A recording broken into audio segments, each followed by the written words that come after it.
Hey there. First of all, Happy New Year. And we all know what they say in January. New year, new car.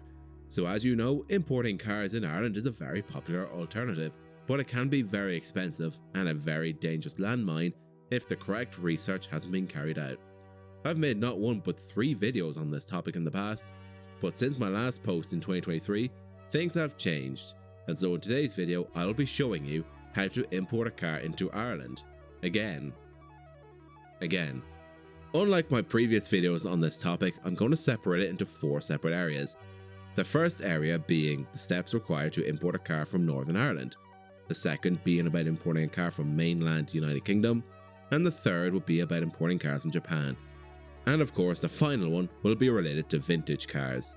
I will add a timestamp to each of these so you can jump straight to your desired section. If you're still unsure, I recommend you watch the entire video and take notes as we go along. Do not be afraid to ask questions in the comments as well.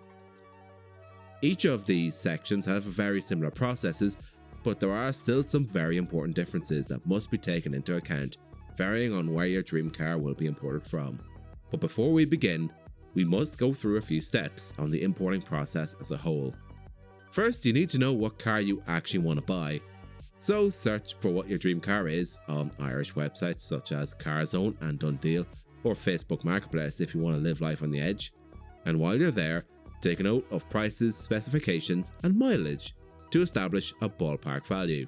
Once this has been collected, go on to UK classified websites like Autotrader and PistonHeads to see how much the cars are worth there. A little bonus tip for you, you can search your cars on Used Cars NI as well, which is a website based in Northern Ireland, and you can see the precise differences there too. Top tip, when searching on the UK websites, some of them have a Northern Ireland ads only box, so feel free to check that for more local findings. Next you have your main taxes, VRT and NOx. The vehicle registration tax is a mandatory tax introduced in 1994 that must be paid when buying or importing a car. This shambles of a charge measures the rate of your car's age, emissions, vehicle specs, brand, whatever they had for lunch that day, and whatever they prefer ketchup or mayonnaise. The list generally goes on, yet the result is usually the same, some outrageous number they pulled out of their arses. Next is the NOx charge. This was introduced in 2020 for all vehicles. This charge was brought in to combat pollution, especially just after the Dieselgate crisis. It is charged based on how much nitrogen oxide emissions are produced from your vehicle. For petrol cars, the maximum charge is €600, and for diesel cars, charges can be as high as €4,860, as they produce considerably more NOx than petrol cars. Now that you're up to speed, let's get on to importing a car from Northern Ireland. Importing a car from Northern Ireland into the Republic of Ireland, as long as it was registered before the 1st of January 2021, is a piece of cake. There's no additional VAT or import charges, as the car is considered an EA originated good. However, if your car is registered after 2021, or was imported into Northern Ireland but after then as well, then there is another way. If the car was first delivered into Northern Ireland after 2021, or it has been registered via a previous owner or a dealership for over 6 months there, then you are also clear of paying any additional charges. Where things can get complicated is proving this, as most previous owners and dealers will happily help people provide you with information, and then once that they can confirm that the car was in the north for 6 months or more before you import it yourself, then you are pretty much in the clear.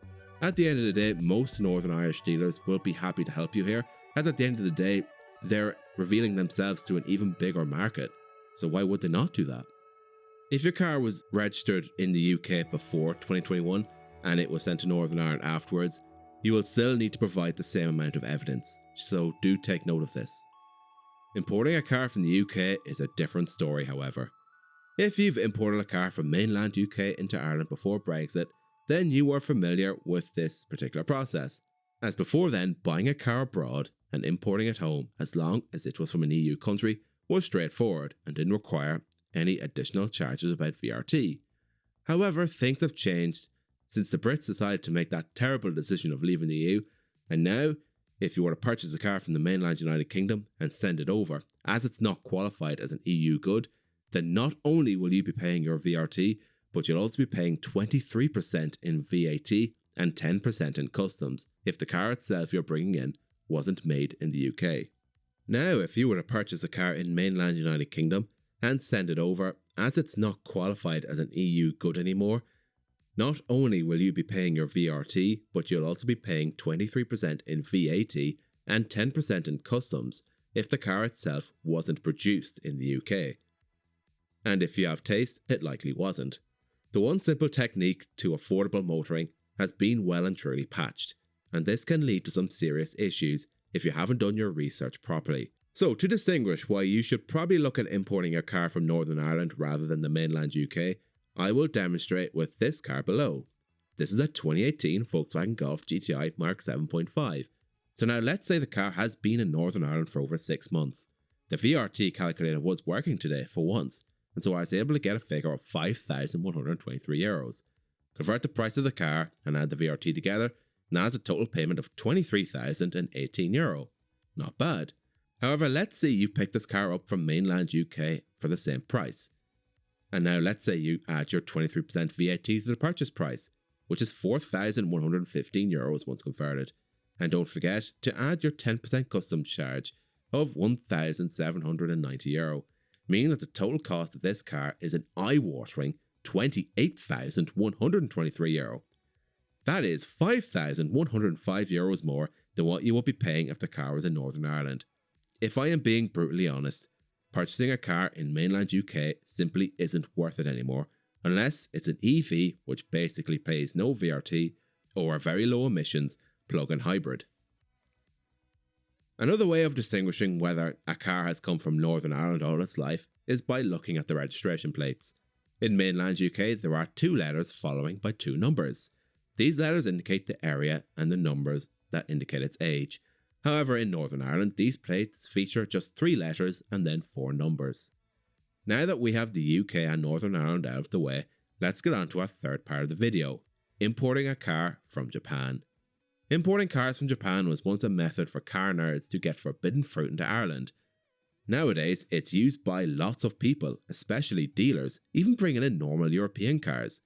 What makes buying a car from Japan so appealing is due to a few areas. First of all is the quantity. There are thousands and thousands of cars sold in Japan every single day. Most of them go through auction sites, and they sell at ridiculously low prices. And best of all, these cars are usually kept in incredible condition as well. It would be normal to see a 4-year-old car just have 20,000 kilometers on the clock. And thanks to the early 2000s JDM boom, there are lots of Japanese car importers based in Ireland already. And they have been doing this for over 30 years now. And there are plenty of experts providing their expertise and using their special research skills to find the perfect car for you. Websites that include such expertise is JDM Auction Watch, a website that has auctions and fixed prices as well. And if you want to buy a car right away on almost like an Amazon-like website, there is of course Car from Japan. The former, which I have mentioned, has web pages dedicated to car auctions, as well as fixed prices of cars available in dealers that you can buy right now, just in case you don't feel like bidding. Importing a car from Japan is similar to mainland UK. However, there are some caveats ready, such as the additional cost of shipping. Having the car shipped over not only takes a lot of time, but it can cost a lot of money as well. Sometimes it's between €1,500 to €4,000. Not to mention your VRT is still the same as a European car. It may be a little bit lower, but to be honest, there's not much in it. And because your car is Japanese imported, it can be tricky to use an accurate VRT calculator as well. Because even on normal European cars, the VRT calculator is terrible. And of course, you will have your 23% VAT and your 10% on customs as well. So if you're not careful, this can become a very expensive process. However, the quality of your vehicle you will get out of this will make it worth it for some. If you want to see from yourself what awesome cars you can get from Japan, the previously mentioned Car from Japan and JDM auction websites are a great way to look, admire, and waste hours of your day looking at your dream cars. Now finally, we have classic cars. For all of you vintage car lovers out there, you too have your own rules related to importing cars from abroad. If you had a bad time trying to find the perfect example of your dream vintage car in Ireland, you can always import it abroad. However, there are some separate VRT rules. The standard VRT rules here basically go out the window if the car is over 30 years old. Then it has its own separate VRT bracket, one flat fee of €200. And that's it. So that makes cars turning 30 years old, particularly in the classic car market, a lot more desirable. Now there is a catch here. The car itself literally has to be 30 years old. So if you saw a car that was in 1996 on January 1st, but it wasn't registered until August, that is still a 29-year-old car. Until the day in the logbook has gone past 30 years ago, then you are in the clear. This has caught people out in the past, and this is something you should definitely look out for. So if you're interested in one car, you could always ask for when the car was first registered, and if it's over 30 years old, then you're in the clear. And on top of all that, classic cars have their own road tax as well. Any car over 30 years old is a flat fixed fee of €56 a year, less than half what you would pay on an electric car. The icing on the vintage car cake. So there you have it. That just about covers almost everything you need to know about importing a car into Ireland. It is a complicated process, but if I'm being brutally honest, the savings are genuinely worth it. It is also a great selection of vehicles that you can buy abroad as well.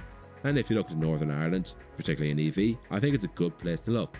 If you're looking for a hybrid, Japan and UK mainland are also good places that you can look. As for enthusiast cars, I think you're gonna need to buy local on this one, unless you can find one at a really good price abroad. Ultimately as well, some of the enthusiast cars usually have big engines or can be quite valuable, so VRTs of 10 to 15,000 euros is kind of normal here. I've seen a guy try to import a Subaru and he was charged 33,000 for some reason. God knows where they got that number out of.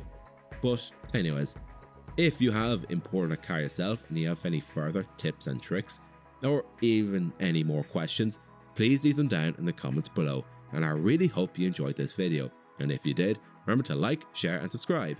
And finally, thank you all so much for watching. I hope you have a good 2026, and I hope to see you all very, very soon.